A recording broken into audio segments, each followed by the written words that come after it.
जय श्री माता जी। जय हिंद। मेरे प्यारे सहजी भाई बहन और जो भाई बहन मुझे जानते हैं, इस एपिसोड को देख रहे हैं। Episode number 11।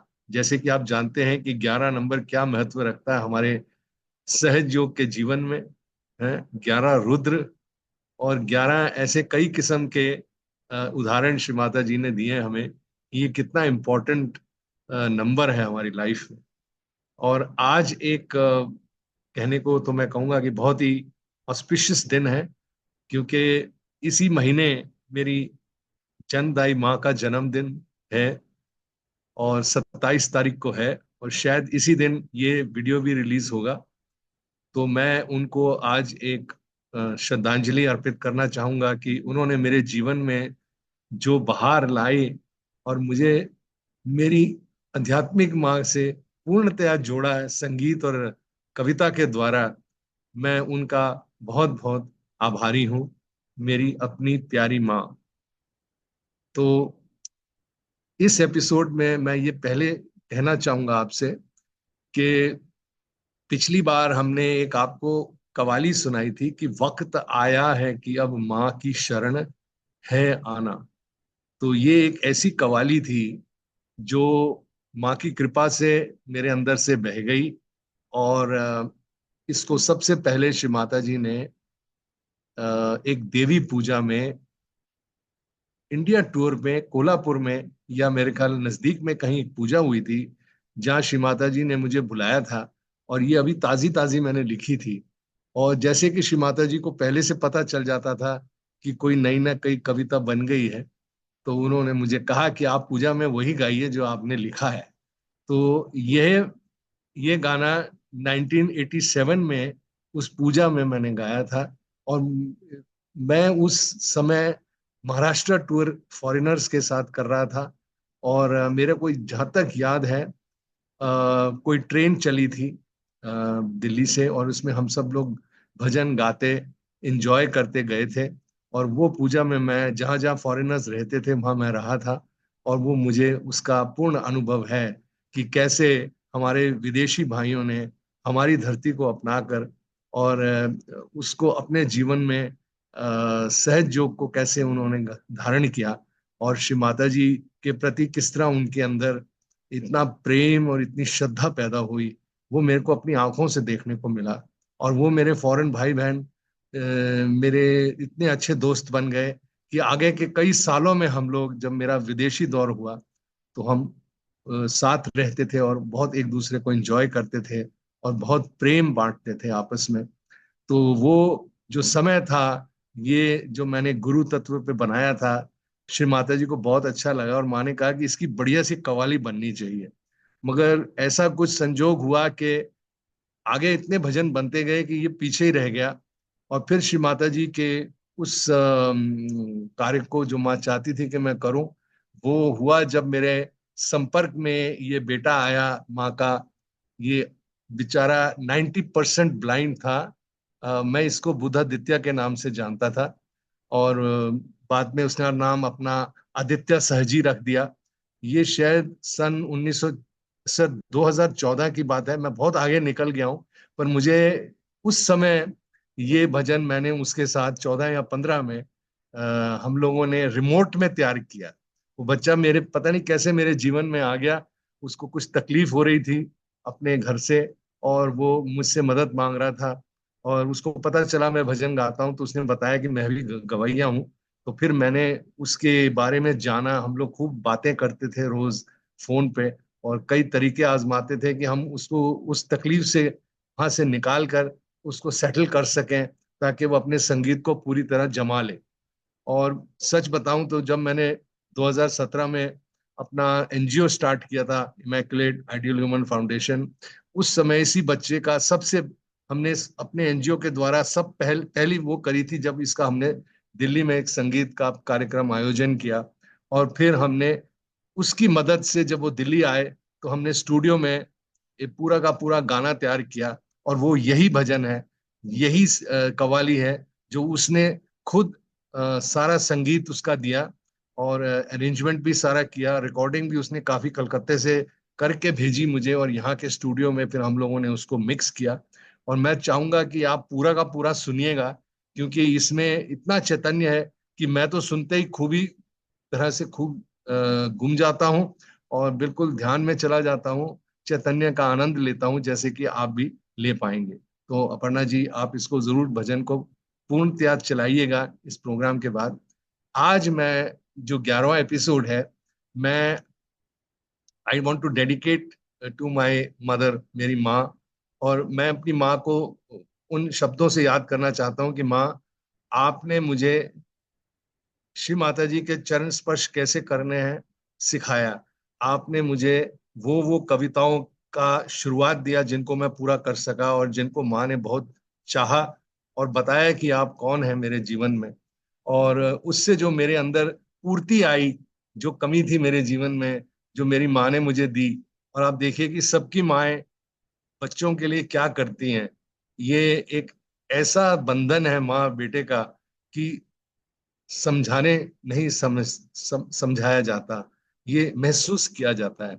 और आज मैं उनके जन्मदिन पे उनको ये अर्पित करता हूँ, ये मेरा सेशन आज का, कि आप जहां भी हैं माँ, वो अब हमारे बीच में नहीं है। 2016 में हमको छोड़कर चले गए, मगर उनकी कुछ ऐसे भजन हैं जो उन्होंने मेरे से तैयार कराए। और 1987 से लेकर लगभग 1996 तक मैं उनके लिखित कविताओं पे भजन बनाता रहा, और श्री माता जी के आगे पेश करता रहा। और मैं उसका जरा जिक्र करूंगा यहाँ। एक तो शुरुआत हुई प्रेरणा से, जब अ, उनकी पोइट्री मेरे को पहले मिली, और प्रेरणा में आपने सुनी भी।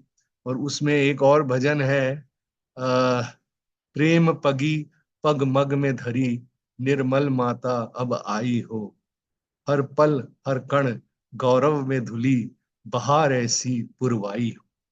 तो श्री माता जी ने जब ये गणपति पुले में सुना तो गद गद हो गई, और मम्मी को बुला के आशीर्वाद किया उन्होंने। और मैंने कहा माँ, ये पूरा ही उनका लिखा है, बस मैंने खाली तर्ज बनाई है इसकी।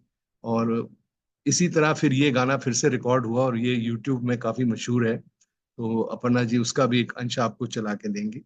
इसी तरह बना फिर हर पल विचारों में, जो आप सुन चुके हैं। और उसके बाद मैंने रूहानी रोशनी जब बनाई थी, जिसकी मैं जिक्र कर चुका हूँ, रूहानी रोशनी का, वो कभी खत्म नहीं होगा, ये शायद एक आध सेशन और चलेगा उसके बारे में। मगर रूहानी रोशनी के बाद जो मैंने अगला बनाया, क्योंकि इतना खर्चा हो चुका था रूहानी रोशनी में, मेरे थोड़े से तो हवाइयां उड़ गई। और मैं नहीं चाहता था कि श्री माता जी इतना ज्यादा खर्चा करें रिकॉर्डिंग में, क्योंकि लोग मुझे टोकते थे कि आप बहुत महंगा काम करते हैं, आप सहज का पैसा बर्बाद करते हैं। मगर क्या करें, श्री माता जी जो कहते थे हमें करना पड़ता था, और वो बात मेरी लोग समझते नहीं थे। तो फिर मैंने उनकी बातों में आ गया मैं, और मैंने दिल्ली में ही एक प्रोग्राम बनाया, और एक नया कैसेट रिकॉर्ड किया जिसका नाम है जागृति।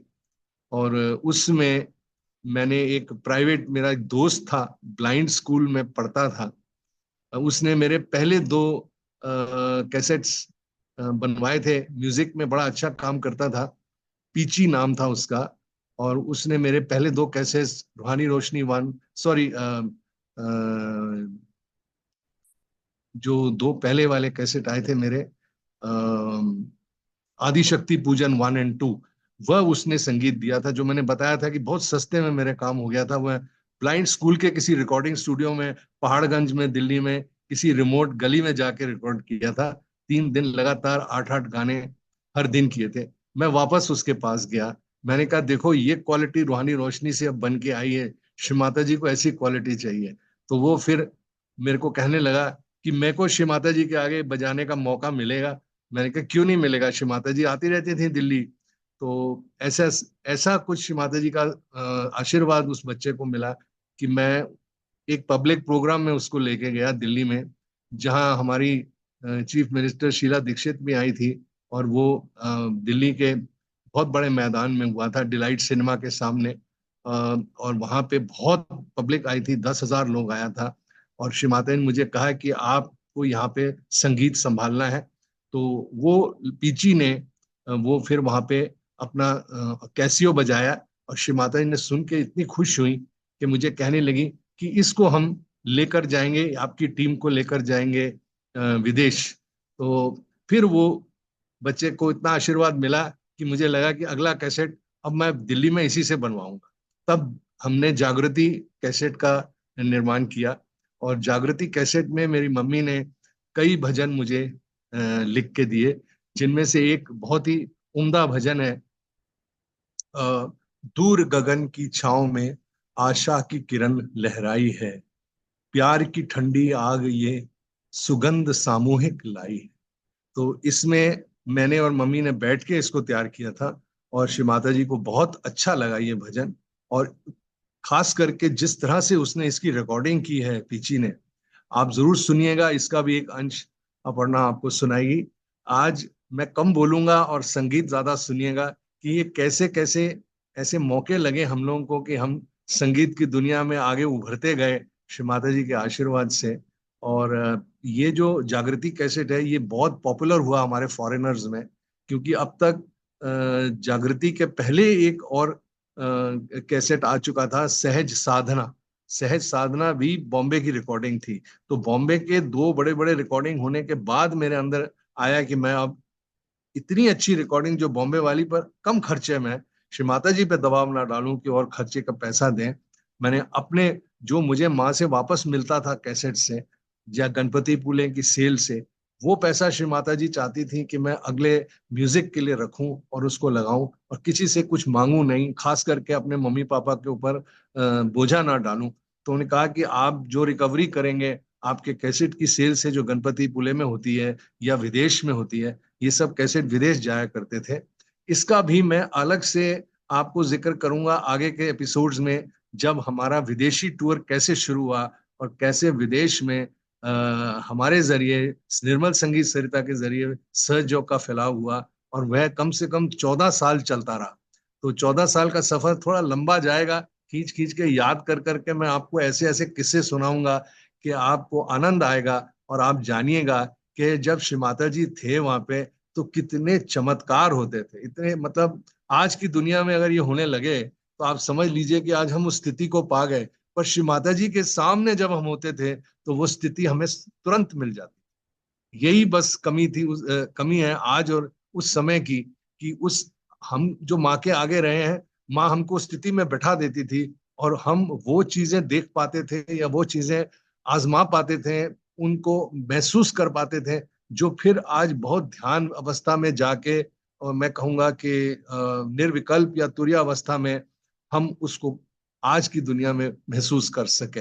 वो माँ हमें उस स्थिति पे ले ही जाती थी, और अपने कुछ गिने चुने बच्चों के साथ श्री माता जी ऐसा ऐसा कहते खेल खेलती थी हमारे साथ, कि आके वो सहज का कोई बड़ा काम हम लोगों से हो सके। तो आज हम कोशिश कर रहे हैं, मैं कोशिश कर रहा हूं कि वो बड़ा काम हम कर सके। और श्री माता जी ने हमेशा ये कहा था कि बेटा, आपको आगे आगे रहना है, हमेशा आपको लोगों को दिखाना है कि मैंने आपको क्या बनाया है। तो आप लोगों की ऐसे टेंडेंसी होती है कि माँ मैं कुछ ज्यादा करूंगा तो मेरी ईगो चढ़ जाएगी। तो माने का ये तुम लोग इसका इस्तेमाल करते हो बचने के लिए, कि तुम काम नहीं करना चाहते, तुम लेजी हो। तुमको जब मैंने कुछ दिया है, जब तुमने अपने अंदर महसूस किया है, तो जब तुम इसको बांटने की कोशिश करते हो तो मैं तुम्हारी मदद करती, क्योंकि आपको ऐसा नहीं लग सकता कि अब मैं बिल्कुल लायक हो गया हूं, तो अब मैं कैसे बांटूंगा और मैं कैसे करूंगा। मैं माँ को पूछता भी था, मेरे मन में वैसे ही सवाल आते थे जैसे आज भी आते हैं लोगों के मन में। पर उस समय श्री माता जी यही कहती थी कि बेटा, आप बस कोशिश करो। आपने वो महसूस किया है ना, आपने अपना निर्विचारिता महसूस की है, आपने अपना समर्पण महसूस किया है, आपकी कविताओं में, आपके बोल में, आपके आचरण में चैतन्य है, और लोग उस चैतन्य को महसूस करके अपने आप को जागरूक कर पा रहे हैं। तो जब ये स्थिति तक आप आ गए हैं, तब आपको अब आगे बढ़कर अपनी कला का प्रदर्शन खुल के करना है, और चिंता नहीं करनी है कि इसमें कितनी लागत लगेगी, कितनी मेहनत लगेगी, कितना पैसा लगेगा, क्योंकि ये सब चीजें सेकेंडरी हैं। ये इतना जरूरी नहीं है कि उनके ऊपर चित लगाया जाए। केवल ये कि जो कार्य करना है हमको, जो कार्य जरूरी है, वो कार्य जो है। तो मुझे श्री माता जी की वो पहली कविता याद आ गई, जो श्री माता जी ने मुझसे पहली बार जयपुर में लिखवाई थी, कि जीवन है ये अपना, व्यर्थ इसे क्यों खोना, बीज रूप में पाया, क्यों ना वृक्ष बनाए, सुंदर वन है सजाना। अब देखिए इस कविता में पूरा सहयोग श्री माता जी ने बता दिया कि वो क्यों दे रही हैं हमको। क्योंकि हमारा जीवन जो है, जीवन है ये अपना, और हम इसको व्यर्थ चीजों में निकाल रहे हैं, जैसे कि रोजमर्रा की जिंदगी, और रोजमर्रा काम करना और पैसा कमाना और रोज जीना और खाना पीना, ये कुछ करना वो करना, हम करते रहते हैं पर जागृति के बगैर। अब जब जागृत हो गए तो व्यर्थ इसे अब क्यों खोएं, ऐसे करते करते। पहली चीज है बीज रूप। अब बीज, माँ ने बीज डाल दिया हमारे अंदर आत्म साक्षात्कार का। सो बीज रूप में पाया, क्यों ना वृक्ष बनाए, क्यों ना आप ध्यान करें, क्यों ना अपने आप को उस स्थिति पे लेके जाएं, क्यों ना वृक्ष बनाए, सुंदर वन है सजाना। माने कि पूरी दुनिया में हमें इतना काम करना है कि एक बागीचा जैसे होता है, वहां फूल फल लगते हैं, पेड़ लगते हैं, छांव लगती है, पूरी दुनिया उसमें आराम कर सकती है। वो है शांति और प्रेम का एक ऐसा वातावरण जो श्री माता जी चाहती हैं कि इस दुनिया में फैले। आप जानते हैं आज की दुनिया में क्या चल रहा है, कितना दुख है, कितना हेट्रेड है, कितनी वायरस है, वॉर्स हैं। और हम, मुश्किल की बात यह है कि श्री माता जी जो हमारे अंदर बीज प्रेम का डाल के गई हैं, वो हम लोग को आपस में ज्यादा बढ़ाना चाहिए, ज्यादा बांटना चाहिए, एक दूसरे का होना चाहिए। हम एक दूसरे की तकलीफों को समझ के उसका सोल्यूशन निकालना चाहिए। ये श्री माता जी हमेशा उदाहरण देती थी मेरे को। उनके चरणों में बैठ के कई बार ये बात सीखने को मिली है। पर मैं आजकल देख रहा हूँ कि हमारे अलग अलग गठ और ग्रुप बन जाते हैं, हम किसी को नीचे गिरा देते हैं, किसी को बाहर निकाल देते हैं, कुछ भी करते हैं। श्री माता के समय में कोई भी बाहर नहीं जाता था सहयोग से। जैसे सुना जाता था वो ये था कि ये लीडर लोग के बहुत दिमाग चढ़ जाते थे, जैसे कि आज भी चढ़े हुए हैं। मगर क्या है, श्री माता जी उस समय उनको बाहर करके कहती थी अपने आप को ठीक करो और फिर वापस आओ। क्योंकि फिर पूरा जो है वातावरण जो है हमारे सामूहिक का, वो खराब हो जाता है। तो उस तरह से श्री माता जी ने कई लोगों को बाहर किया और अंदर आने की इजाजत दी। मगर क्या है, लोग गलत बात को पहले कर देते हैं और अच्छी बात जो है कि वापस आए उसकी कोई बात नहीं करता। अब कभी किसी ने, श्री माता जी ने कह भी दिया हो कि इनको बाहर करो, तो उनको हमेशा के लिए हम लोग तड़ी पार कर देते हैं। ये हम लोग का जो ये नेचर है कि अगले को नीचे ले जाओ, आप अपने आप को ऊपर ले जाओ। माँ श्री माता जी कहते थे मुझे, कभी कभी हंसते हुए कहते थे कि कैसे समझाऊं, इतनी उल्टी खोपड़ी वाले लोग आ गए हैं मेरे मेरे इस कार्य में मुझे आगे ले जाने, मुझे कोई अच्छे लोग भी चाहिए।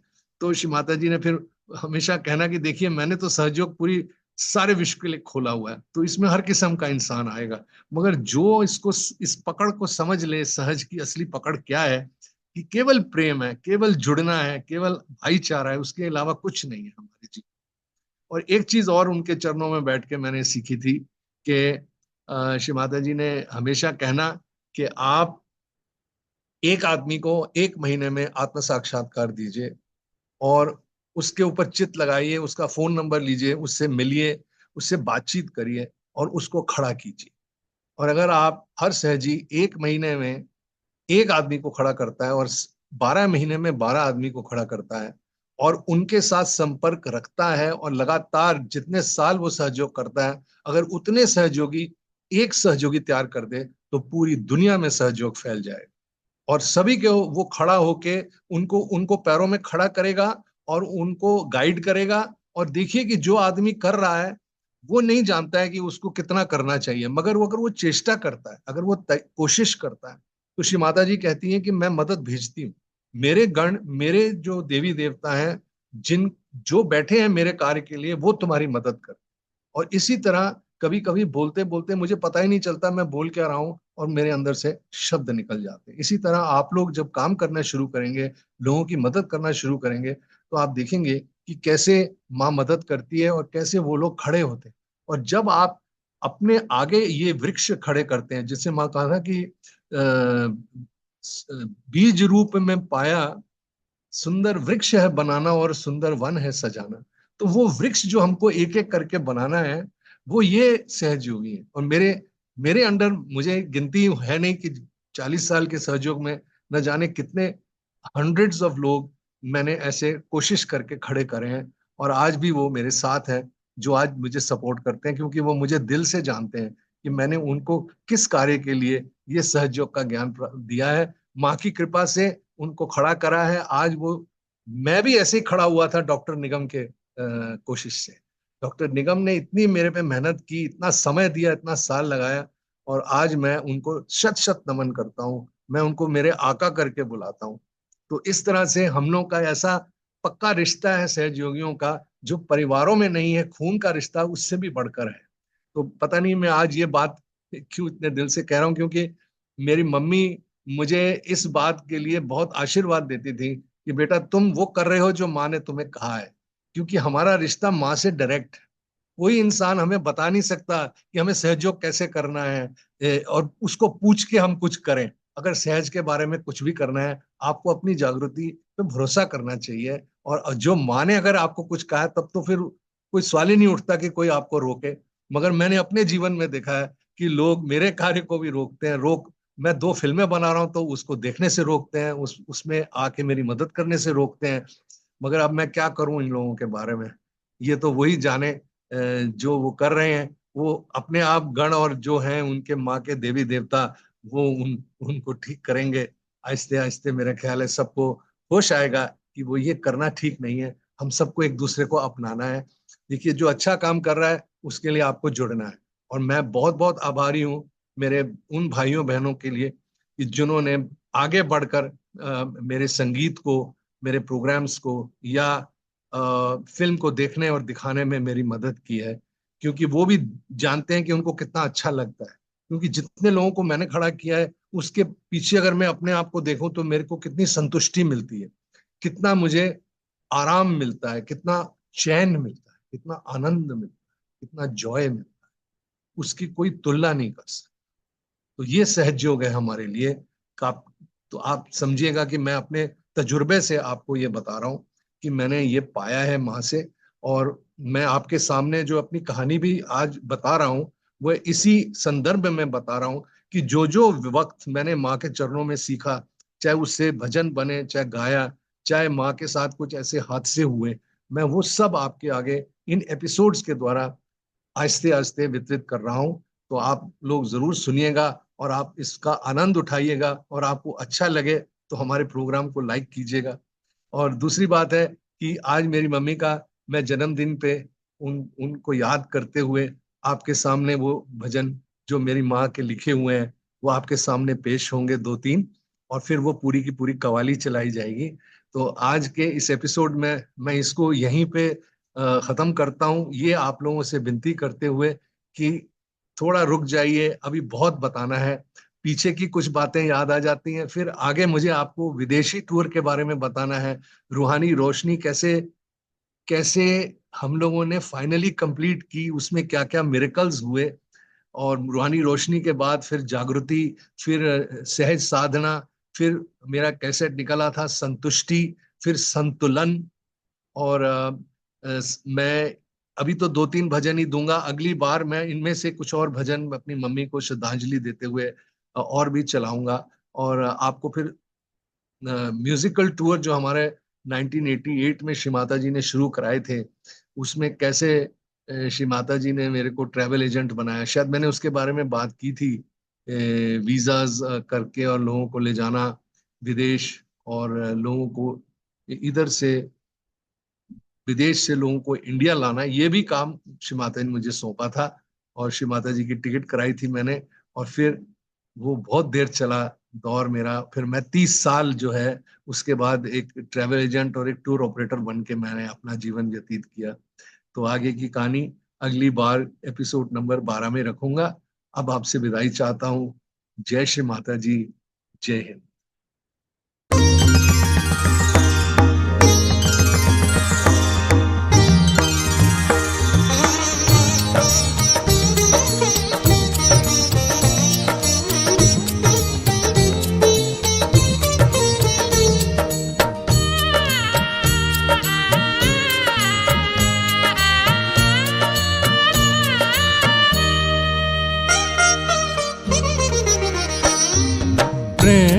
पगी पगमग में धरी, माँ जगदम्बे तुम आई हो। प्रेम पगी पगमग में धरी, माँ जगदम्बे तुम आए हो। हर पल हर कण गौरव में धुली, बहार ऐसी पुरवाई हो। प्रेम पगी पगमग में धरी, प्रेम पगी पगमग में धरी।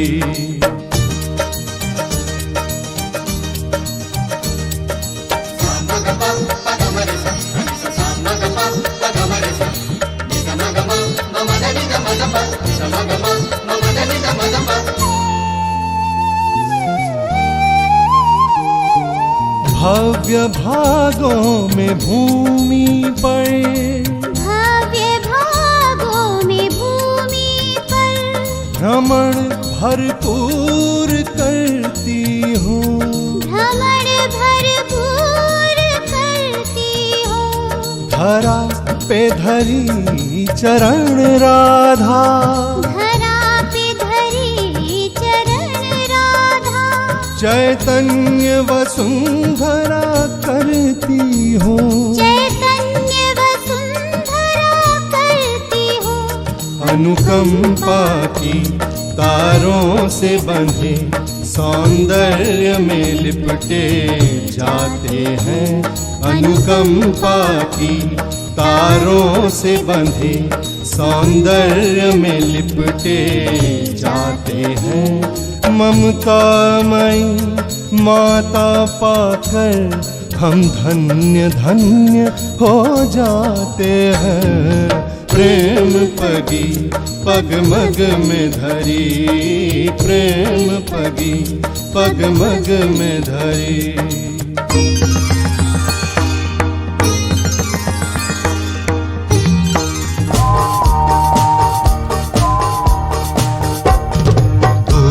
गगन के छाँव में आशा की किरण लहराई है।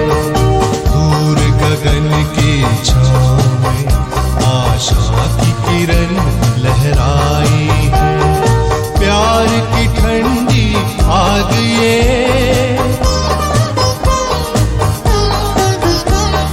प्यार की ठंडी आग ये, सुगंध सामूहिक लाई है।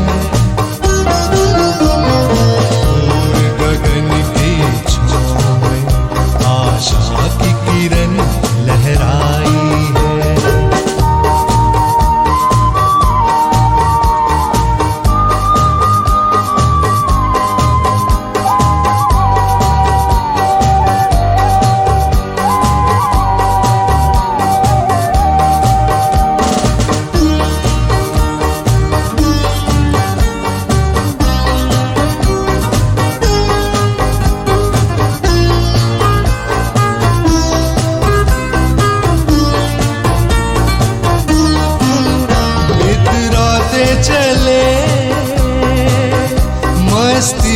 सभी कदमों पे कदम है डाल रहे, डाल रहे। इतराते चले मस्ती में सभी, कदमों पे कदम है डाल रहे। कोई दूजा नहीं हम एक ही है, कोई दूजा नहीं हम एक ही है। एक ऐसी धुन में गाते चले, गाते चले। करुणामय लहरें बांट रहे, चेहरों की कली खिल आई है। प्यार की ठंडी आग ये,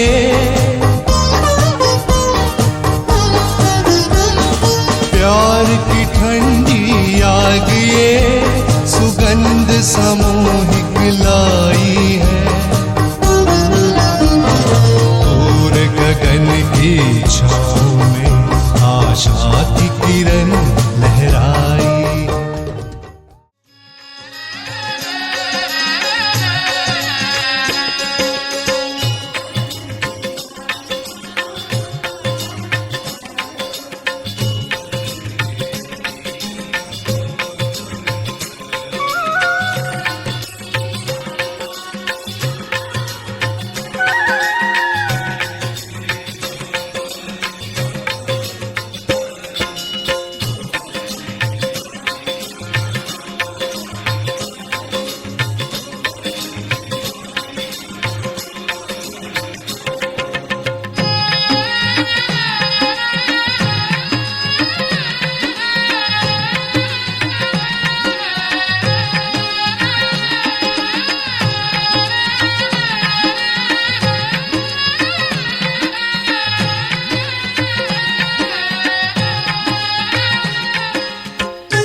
रे रे ना रे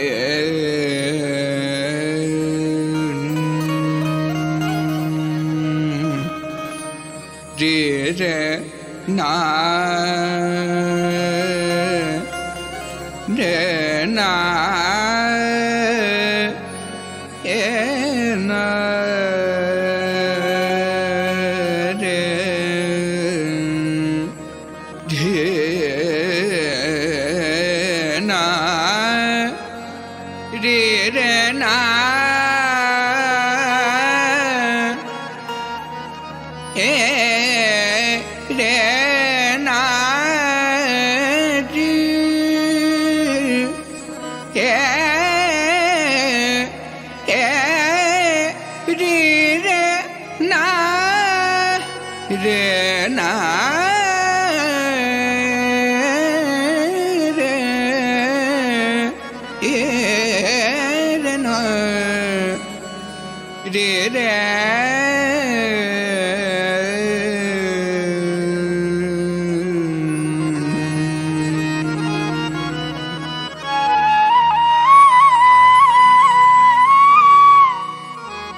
वक्त आया है कि अब माँ की शरण है आना। वक्त आया है कि अब माँ की शरण है आना।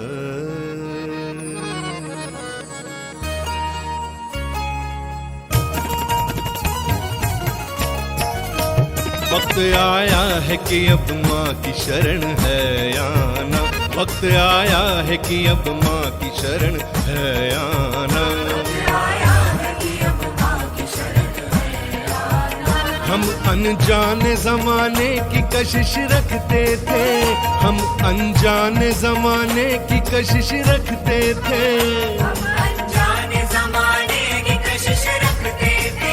बन के दानी खुश वहमी थी कि कुछ पाएंगे।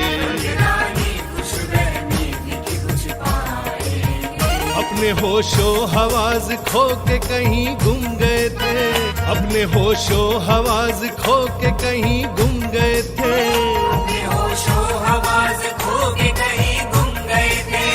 ऐसे डूबे थे कि ना जाने क्यों है परेशान, क्यों है परेशान।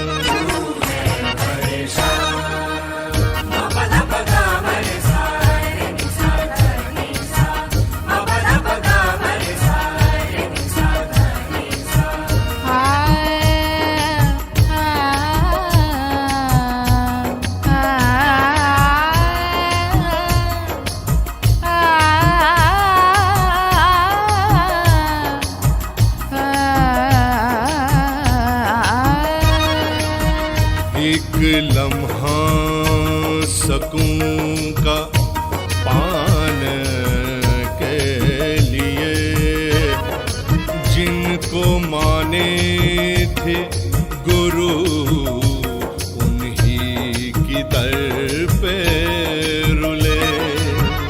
एक लम्हा सकूं का पाने के लिए,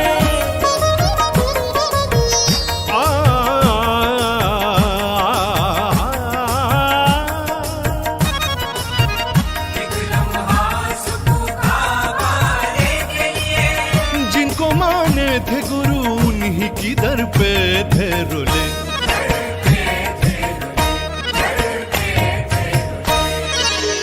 मप धनी सा धनी प मप गम रे सा रे रे नि सा सा सा नि सा सा नि सा सा रे सा सा रे सा सा नि सा सा नि सा सा रे सा सा रे सा सा।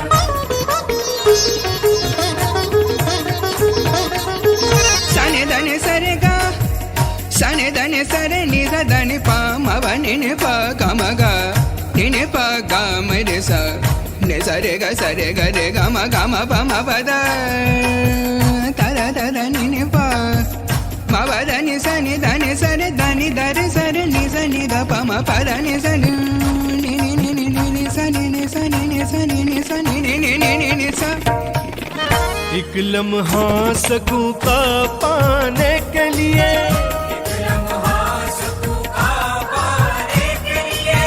जिनको माने थे गुरु उन्हीं की दर पे थे रुले।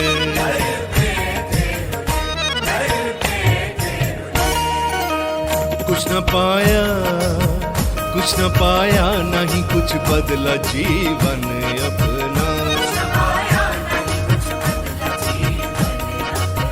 सब खोकर भी न जाना कि सितम क्या है हुआ, सब खोकर भी न जाना कि सितम क्या है हुआ, सब खोकर भी न जाना कि सितम क्या है हुआ, सब खोकर नहीं जाना, सब खोकर भी न जाना सितम क्या है हुआ, सितम क्या है हुआ, सितम क्या है हुआ। सरे ग रे ग म प सरे ग रे ग म प म प ध ध ध नि नि प म प ग म रे सा रे रे नि सा सा सा नि सा सा नि सा सा रे सा सा रे सा सा नि सा सा नि सा सा रे सा सा रे सा सा। सबको कर भी न जाना कि सितम क्या है हुआ, बन के दानी खुश फहमी थी कि कुछ पाएंगे,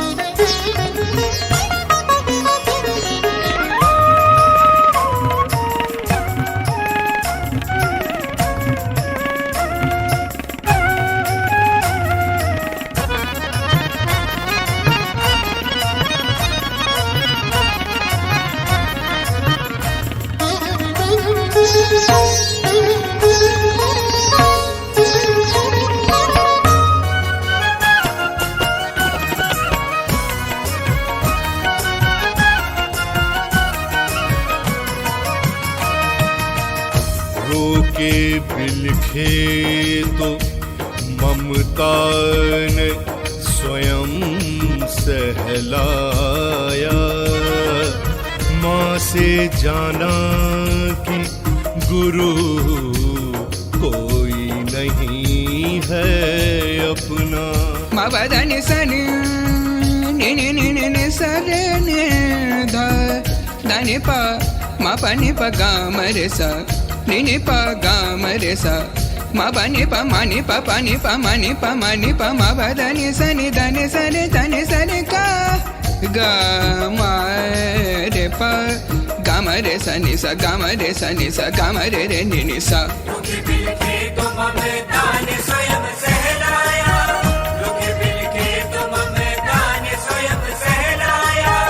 माँ से जाना कि गुरु कोई नहीं है अपना।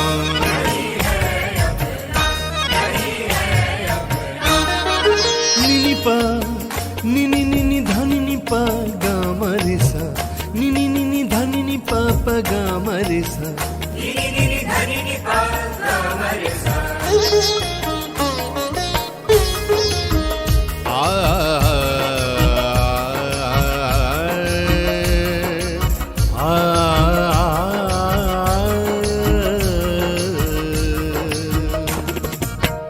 रोके बिलखे तो ममता ने स्वयं सहलाया, रोके बिलखे तो ममता ने स्वयं सहलाया, बस जाना कि गुरु कोई नहीं है अपना, नहीं है अपना, नहीं है अपना। हमको अपना ही गुरु, हमको अपना ही गुरु बन के समझना होगा,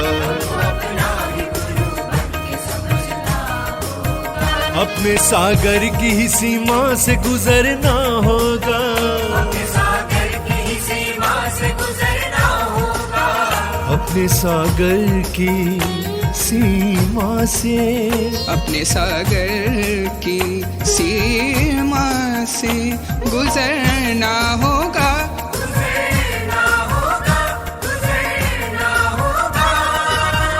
हमको अपना ही गुरु, हमको अपना ही गुरु बन के समझना होगा, अपना ही गुरु बन के समझना होगा, अपने सागर की ही सीमा से गुजरना होगा, सागर की सीमा से गुजरना होगा।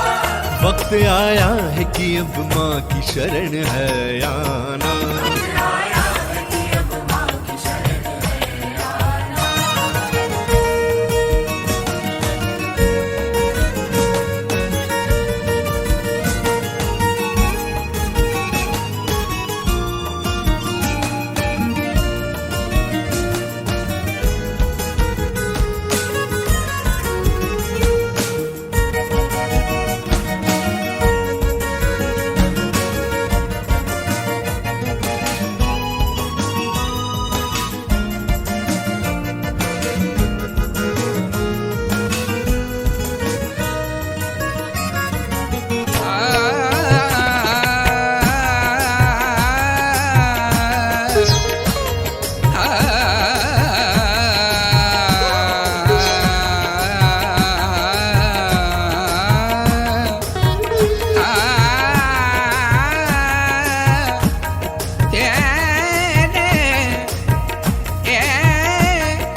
आदि पीरों ने जब भी धर्म सहज में बांधा, आदि पीरों ने जब भी धर्म सहज में बांधा, हुए बर्बाद से आबाद गुरु खुद को ही जाना, गुरु खुद को ही जाना, गुरु खुद को ही जाना। हरि हरि नि सा सा नि सा सा रे नि सा सा सा रे नि सा सा सा रे नि सा सा सा। आदि पीरों ने जब भी धर्म सहज में बांधा, आदि पीरों ने जब भी धर्म सहज में बांधा, हुए बर्बाद से आबाद गुरु खुद को ही जाना, गुरु खुद को ही जाना, गुरु खुद को ही जाना। हम ही शागिर्द हैं, हम ही शागिर्द हैं और हम ही गुरु हैं अपने, शागिर्द हैं और हम ही गुरु हैं अपने। हमने हासिल किया ममता में अनमोल खजाना, हमने हासिल किया ममता में अनमोल खजाना। हमने हासिल किया ममता में अनमोल खजाना, हमने हासिल किया ममता में अनमोल खजाना। हमने हासिल किया, हमने हासिल किया, हमने हासिल किया, हमने हासिल किया अनमोल खजाना। अनमोल खजाना, अनमोल खजाना, अनमोल खजाना। सनी धनी सनी सनी धनी मम धनी सा मम धनी सा मम धनी सा। आदि पीरों ने जब भी धर्म सहज में बांधा, आदि पीरों ने जब भी धर्म सहज में बांधा, हुए बर्बाद से आबाद गुरु खुद को ही जाना, गुरु खुद को ही जाना, गुरु खुद को ही जाना। हम ही शागिर्द हैं और हम ही गुरु हैं अपने। हम ही शागिर्द हैं और हम ही गुरु हैं अपने। हमने हासिल किया ममता में अनमोल खजाना। हमने हासिल किया ममता में अनमोल खजाना। वक्त आया है कि अब माँ की शरण है आना। वक्त आया है कि अब माँ की शरण है आना। आया है कि अब माँ की शरण है आना। हम अनजाने जमाने की कशिश रखते थे, हम अनजाने जमाने की कशिश रखते थे। हम अनजाने जमाने की कशिश रखते थे। बन के दानी खुश वहमी थी कि कुछ पाएंगे। रानी खुश रहमी थी कि कुछ पाएंगे। अपने होशो हवाज खो के कहीं गुम गए थे। अपने होशो हवाज खो के कहीं गुम गए थे।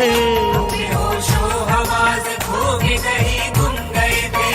ऐसे डूबे थे कि ना जाने क्यों है परेशान, क्यों है परेशान। वक्त आया है कि अब माँ की शरण है आना। वक्त आया है कि अब माँ की शरण है आना। वक्त आया है कि माँ की शरण